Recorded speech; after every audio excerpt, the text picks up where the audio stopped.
Ce matin-là, le soleil venait à peine de se lever au-dessus des toits gris des HLM de la cité des 4000, à Saint-Denis, une banlieue dense en périphérie de Paris. Le bruit des scooters, les cris des enfants et le grincement des roues de chariots de supermarché brisaient le silence. Au milieu de cette agitation, une jeune femme à la peau mate marchait lentement, poussant un vieux chariot rempli de bouteilles en plastique et de cartons usagés. Elle s'appelait Léa, 22 ans. Ses cheveux étaient attachés à la hâte, son visage fatigué et sali par la poussière. Mais si l'on regardait attentivement ses yeux, ils cachaient quelque chose de différent. Il y avait là une fermeté, celle de quelqu'un habitué à la dureté du monde, mais aussi une douceur. Comme quelqu'un qui retenait une blessure en silence. Cela faisait 3 ans que Léa était chiffonnière. Depuis la mort de sa mère et la maladie de son père, elle portait la responsabilité de la famille. Dans leur petit appartement HLM, ils n'étaient que 2, elle et son père, alités et affaiblis par un léger AVC. Chaque jour, Léa partait à l'aube, récupérant bouteilles, papiers, métaux, tout ce qui pouvait être vendu à un ferrailleur. Mais derrière cette vie simple, il y avait un grand secret que personne ne connaissait.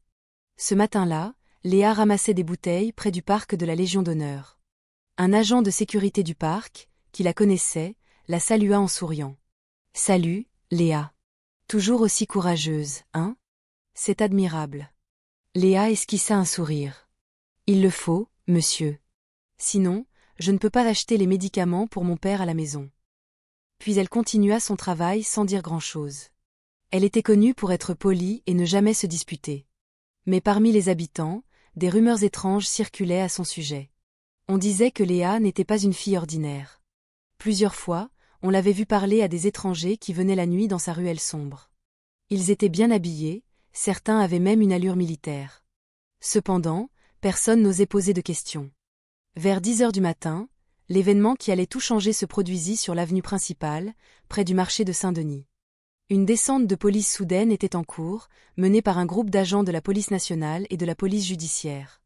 Ils cherchaient un petit caïd du marché impliqué dans une affaire de racket, qui s'était enfui en direction de la cité. Les habitants s'écartaient. Quelques commerçants fermaient leurs stands. Les policiers semblaient tendus. L'un d'eux, nommé le brigadier-chef Dupont, était connu pour être brutal et arrogant. Il avait été muté de Marseille à Paris 2 ans plus tôt, mais son attitude envers les petites gens était toujours aussi méprisante. Alors que le contrôle battait son plein, Léa, qui ne se doutait de rien, passa en poussant son chariot. La roue de son chariot heurta une pierre sur le bord de la route, produisant un crac sonore qui attira l'attention du brigadier-chef Dupont. « Hé, toi! Arrête-toi !» cria-t-il. Léa se retourna, surprise. « Oh! Oui, monsieur ?» Dupont s'approcha, la toisant de la tête aux pieds. « Tu viens d'où ? Tu transportes quoi là-dedans ? Tu ne serais pas en train de cacher le suspect dans ton chariot, hein ?» Léa resta silencieuse. Les gens autour commencèrent à murmurer. « Monsieur, je suis juste chiffonnière. »« Il n'y a que du plastique et du carton, » répondit doucement Léa. « Chiffonnière. » Dupont éclata de rire. « Vieille excuse. Il y en a plein qui font semblant d'être pauvres pour tromper la police. » Il donna un violent coup de pied dans le chariot de Léa. Les bouteilles en plastique volèrent sur la route. Le bruit des bouteilles se brisant résonna. Les badauds qui regardaient commençaient à s'indigner, mais personne n'osait parler. Dupont la regarda fixement. « Si tu ne coopères pas, je t'embarque au poste. » Léa le regarda droit dans les yeux. Pour la première fois, son visage changea. Un éclat froid apparut dans son regard, ce qui fit reculer Dupont d'un pas, inconsciemment. Cependant, Léa tentait toujours de se maîtriser. Elle se pencha pour ramasser les bouteilles éparpillées. « Monsieur, je cherche juste à gagner ma vie. S'il vous plaît, ne cassez pas mon chariot. C'est tout ce que j'ai. » Mais Dupont fut encore plus en colère, peut-être parce qu'il sentait son autorité bafouée. Il attrapa brutalement le bras de Léa. « Ne fais pas de résistance. Je t'embarque pour vérification. »« Monsieur. Lâchez-moi. » s'écria Léa. Les gens commencèrent à filmer avec leur téléphone. Une maraîchère cria « Ne soyez pas brutal, monsieur. Elle n'a rien fait. » Mais Dupont se tourna vers la foule et menaça « Vous voulez finir en garde à vue aussi ?» L'atmosphère devint électrique. Léa, tirée de force, tomba au sol. À cet instant, de la petite sacoche qu'elle portait à la taille, quelque chose brilla, un petit insigne en argent. Dupont ne le remarqua pas, mais un habitant le vit clairement. Ce n'était pas un insigne ordinaire. Au centre, on pouvait voir les lettres RF, République française, et une petite inscription presque illisible de loin. Direction générale de la sécurité intérieure, DGSI. Cependant, Léa cacha rapidement l'insigne avant que quiconque puisse le voir de plus près. Elle se releva, fixant Dupont sans aucune crainte. « Monsieur, ça suffit. Je ne veux pas créer de problème. » Mais Dupont rejeta sa main et donna un autre coup de pied dans son chariot. « Tu fais trop de manières, hein? Ne joue pas les saintes nitouches avec moi. » La seconde suivante, Léa bougea.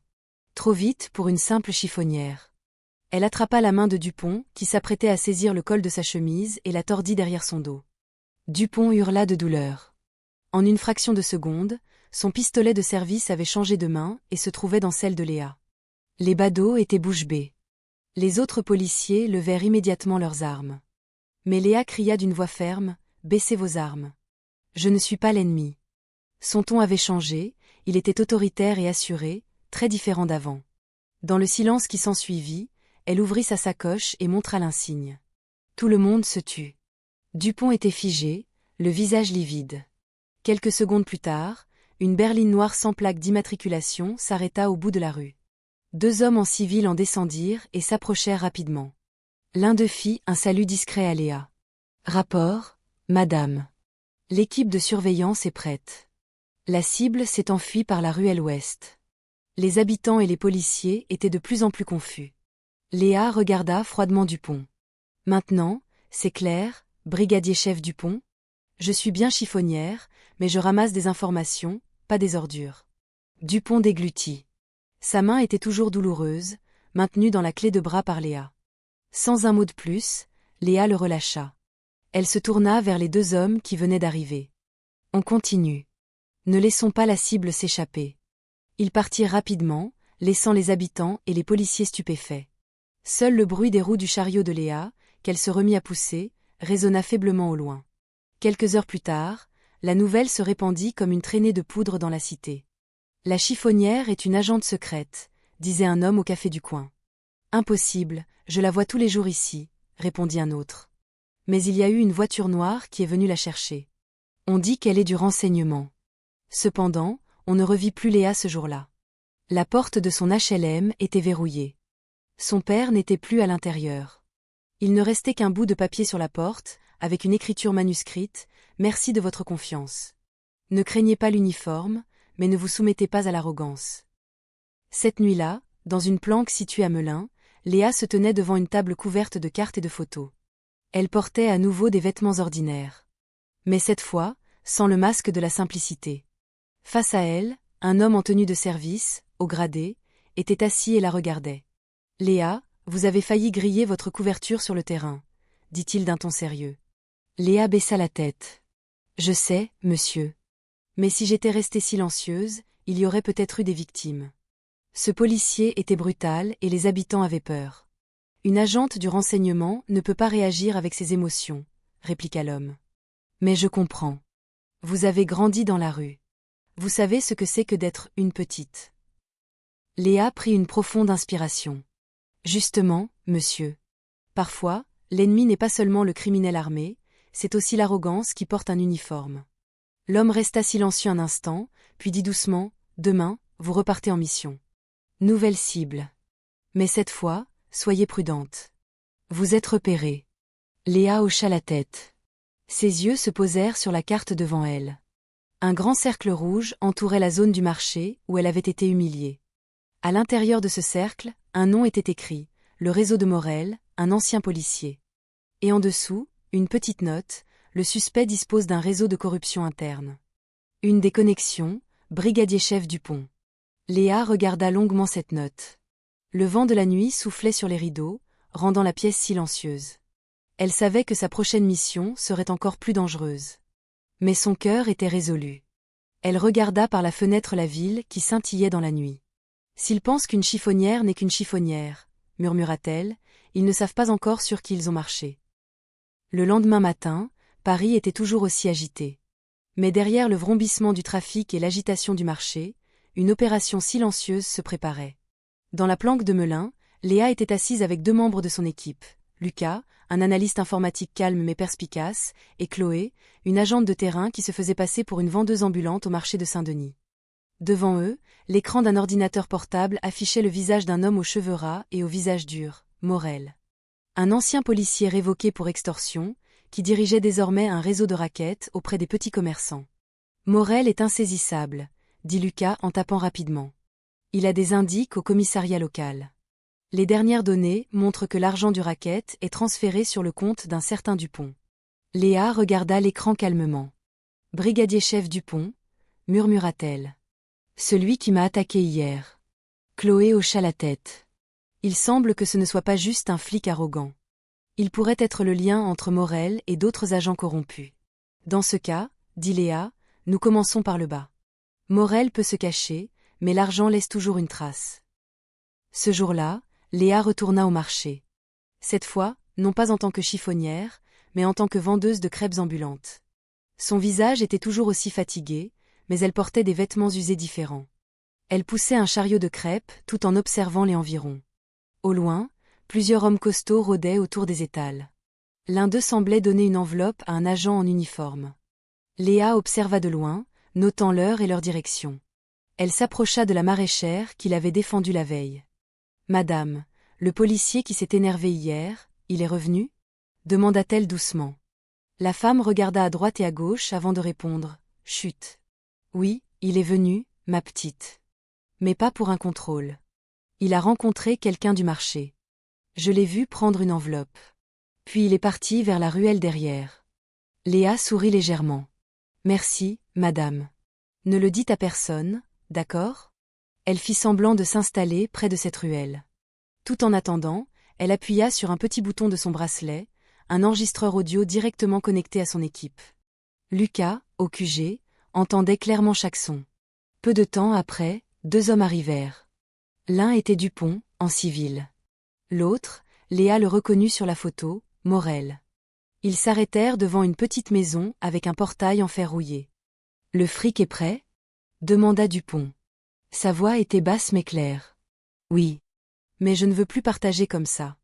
Je prends trop de risques, » répondit Morel, agacé. « Tu crois que c'est facile de couvrir un type comme toi ? Si ce n'était pas pour moi, tu serais déjà tombé. Alors calme-toi, ton argent est en sécurité. Tant que tu ne parles pas trop. » Léa retint son souffle. Le son était parfaitement enregistré. Elle savait que c'était une preuve solide. Mais avant qu'elle ne puisse reculer, une autre voix se fit entendre derrière elle. « Hé, qu'est-ce que tu fous là ?» Un homme costaud s'approcha, l'un des hommes de main de Morel. Il regardait Léa et son chariot avec suspicion. « T'es pas d'ici, toi ? Tu vends des crêpes mais je ne t'ai jamais vu. » Léa sourit calmement. « Je viens d'emménager, monsieur. Je cherche un bon emplacement. » Menteuse. L'homme souleva le couvercle du chariot et vit du petit matériel à l'intérieur, une mini-caméra et un émetteur. Ses yeux s'agrandirent. « C'est quoi, ça ?» Léa agit instantanément. Elle repoussa sa main, sauta derrière le chariot et frappa le genou de l'homme, qui s'effondra. En un instant, 2 autres hommes arrivèrent de la direction opposée. Le bruit de la bagarre fit sortir Dupont et Morel. Léa sut que le temps était écoulé.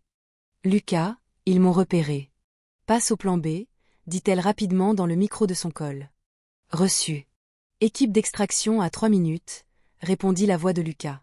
Léa courut vers le marché en enlevant son tablier et son foulard de vendeuse. Ses mouvements étaient rapides, entraînés. Les gens furent choqués de voir la vendeuse de crêpes se transformer en une femme agile courant entre les étals.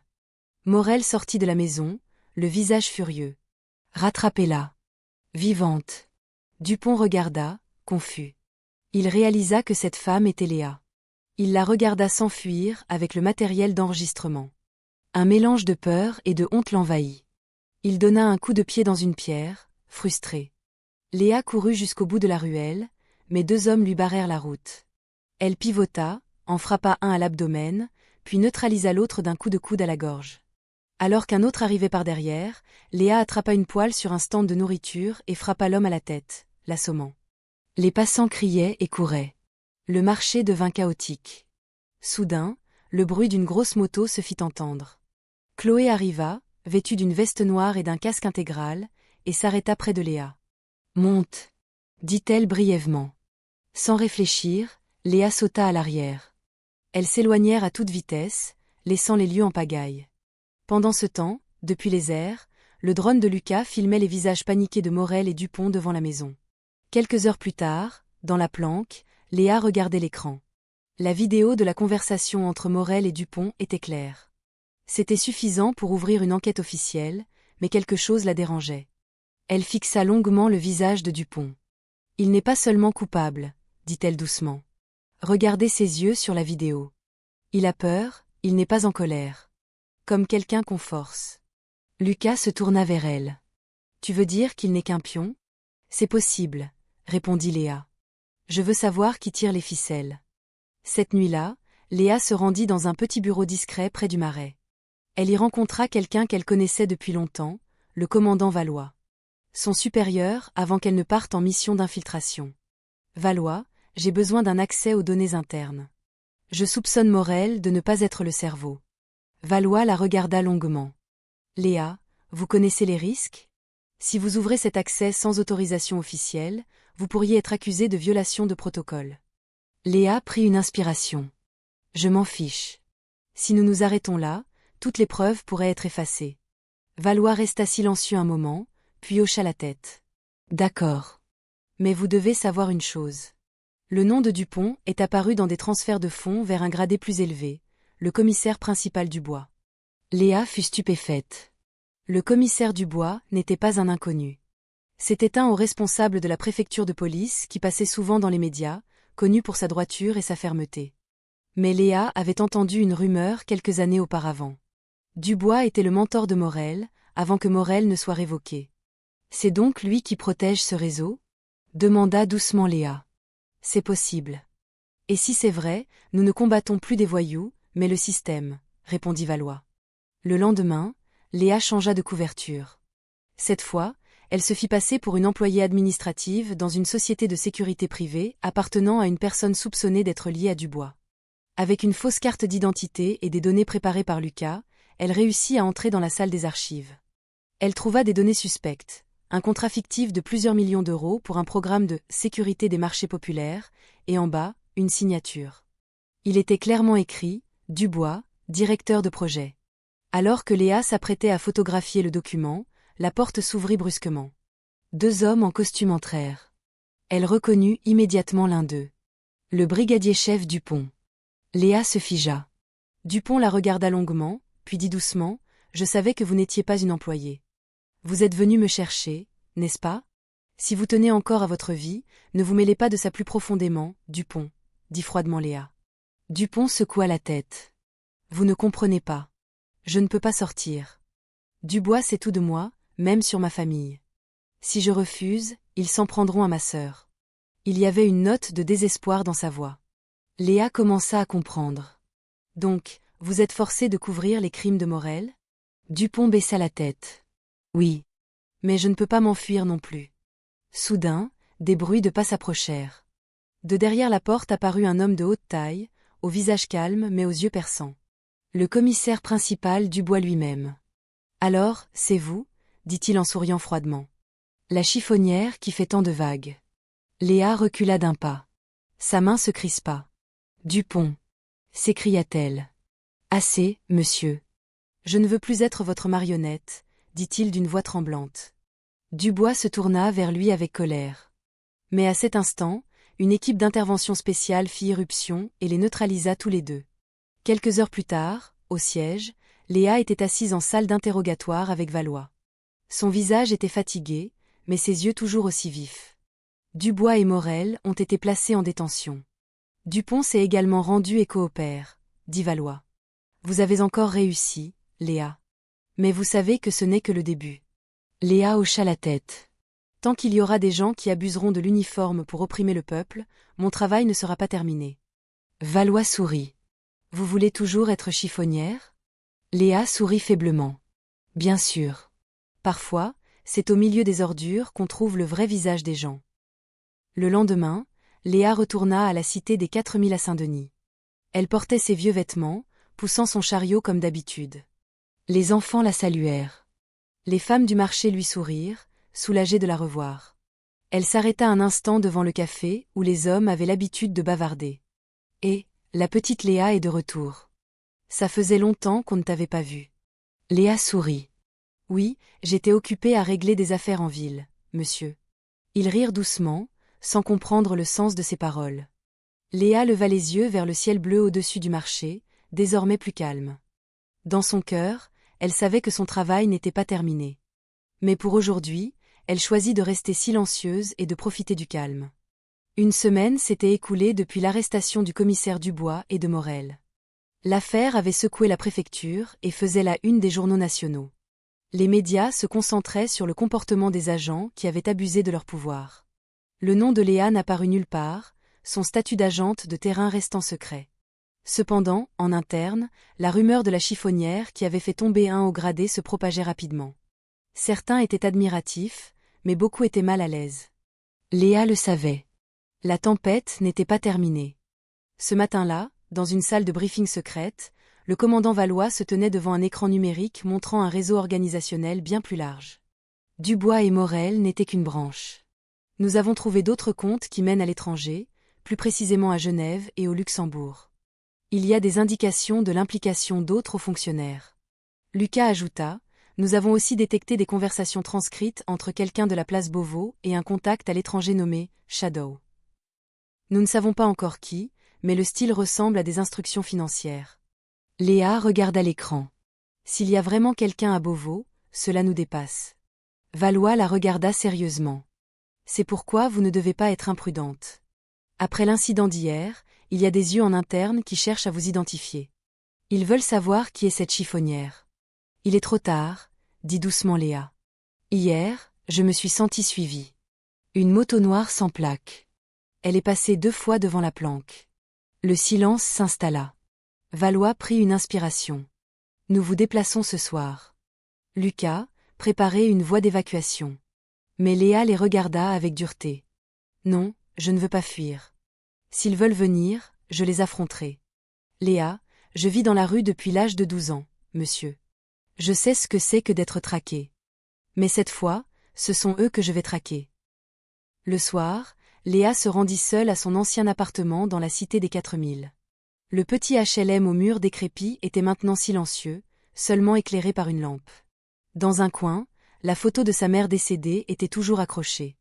Léa s'assit par terre, regardant longuement la photo. « Maman, tu me disais toujours, n'aie pas peur d'affronter les puissants, mais n'oublie pas de rester humaine. » Parfois, j'ai peur, maman.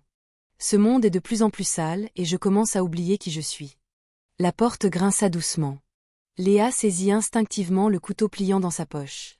Mais c'est Dupont qui apparut, le visage fatigué et les yeux cernés. « Calmez-vous, je ne viens pas vous faire de mal, » dit-il doucement. « Je veux juste parler. » Léa le regarda fixement. « Vous êtes toujours sous surveillance ? Comment avez-vous pu sortir ?» Dupont s'assit par terre, gardant ses distances. « Je suis en liberté conditionnelle. Ils ont besoin de mon témoignage. Mais je sais que c'est juste une excuse. Il y a quelqu'un en haut qui veut que je me taise. » Qui ? Dupont secoua la tête. « Je ne sais pas exactement. Mais ils savent que vous êtes toujours en vie et active. Ils ont dit que la chiffonnière devait être éliminée avant que la commission interne ne commence. » Léa resta silencieuse. « Léa, ils n'arrêteront pas. Si vous continuez à vous battre de l'intérieur, vous allez mourir, » dit doucement Dupont. « Si je me tais, plus de gens mourront à cause d'eux, » répondit fermement Léa. Dupont baissa la tête. « Je sais que vous avez raison. Mais soyez prudente. Le monde que vous affrontez n'est pas fait que d'uniformes et de grades. Il y a l'argent, la politique et le pouvoir. » Le lendemain, au siège, la commission de discipline contre Dubois commença. Mais d'une manière ou d'une autre, une partie des preuves avait disparu. L'enregistrement vidéo de la conversation entre Morel et Dupont, enregistré par Léa, fut soudainement corrompu. Lucas fit son rapport, le visage pâle. Tous les fichiers sur le serveur ont été piratés. Les journaux de connexion ont été effacés. Même nos sauvegardes de transcription ont disparu. Léa serra les poings. Il y a un traître en interne. Valois la regarda. Je sais qui peut nous aider. L'ancien chef de la division du renseignement, M. Bernard.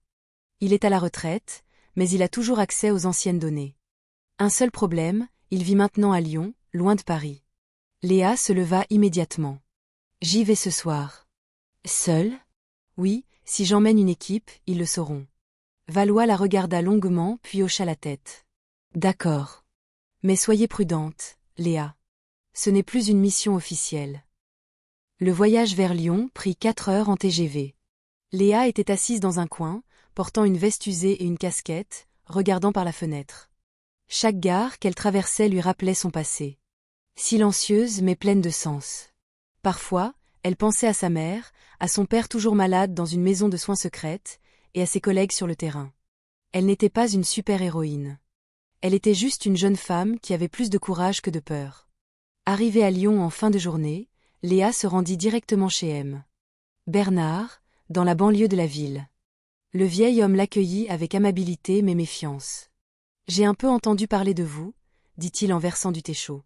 « Vous êtes la femme qui fait tout ce bruit, c'est ça ?» Léa sourit faiblement. « Ce n'était pas intentionnel, monsieur. J'ai juste fait ce qui était juste. » Bernard eut un petit rire. « Dans le temps, je pensais aussi comme ça. Mais la vérité est souvent dangereuse quand elle touche les gens au pouvoir. » Il ouvrit ensuite un petit coffre-fort et en sortit une pile de dossiers papier. Ce sont de vieux documents d'une équipe d'audit secrète. Le nom de Dubois et de plusieurs autres fonctionnaires était déjà mentionné il y a 3 ans. Mais ce rapport a été enterré. Quelqu'un les protégeait d'en haut. Léa regarda la dernière page où un nom était écrit, ce qui la choqua. Commandant Valois. Elle se figea. C'est sûrement une erreur. Bernard secoua doucement la tête. Je ne sais pas à quel point c'est profond. Mais vous devez être prudente. Parfois, le traître est la personne en qui vous avez le plus confiance. Léa regarda fixement par la fenêtre. Son cœur battait la chamade. Ces données pouvaient être obsolètes, mais il était aussi possible qu'elles aient été manipulées depuis le début sans le savoir. Ce soir-là, alors que Léa retournait à son modeste hôtel près de la place Bellecour, quelqu'un frappa à sa porte. Quand elle ouvrit, il n'y avait personne. Juste une enveloppe brune sur le sol. À l'intérieur, une photo d'elle au marché lors de la première opération contre Dupont. Avec un tampon rouge, cible prioritaire. À éliminer. Et dans le coin inférieur, une petite signature numérique. Le même symbole que Valois utilisait dans tous ses documents officiels. Léa referma lentement l'enveloppe. Ses mains tremblaient, mais son regard était glacial. La nuit, Léa était assise sur le balcon de l'hôtel, regardant la rue qui devenait déserte. Lucas la contacta via une ligne sécurisée. « Léa, où es-tu? Ton signal est intermittent. »« Je suis à Lyon, » répondit-elle d'une voix neutre. « C'est la folie. Tu sais pas? Ce matin, notre planque a été incendiée. Toutes les données ont été perdues. Valois a dit que c'était toi qui avais donné l'emplacement. Il dit que tu es une traîtresse. » Léa se figea. Elle regarda au loin le ciel sombre. Maintenant, tout était clair. Il y avait 2 jeux. Un sur la table, un dans l'ombre. Et elle était au milieu. Lucas, ne fais confiance à personne. Pas même à moi. Protège-toi. Je vais finir ça seule, dit-elle doucement. Léa. Clic. La connexion fut coupée. Quelques heures plus tard, une berline noire s'arrêta devant l'hôtel. 3 hommes en descendirent et se dirigèrent rapidement vers la chambre de Léa. Mais la chambre était vide. Seule la fenêtre était ouverte, les rideaux flottant au vent, et un papier sur lequel était écrit « La vérité ne peut être tuée ». Au loin, dans un bus en direction de l'Est, Léa était assise en silence, portant un sweat à capuche gris. Son visage était calme, mais ses yeux contenaient une tempête. Elle ouvrit un téléphone sécurisé et tapa un nouveau message à quelqu'un qu'elle appelait seulement « l'ombre de l'Est ».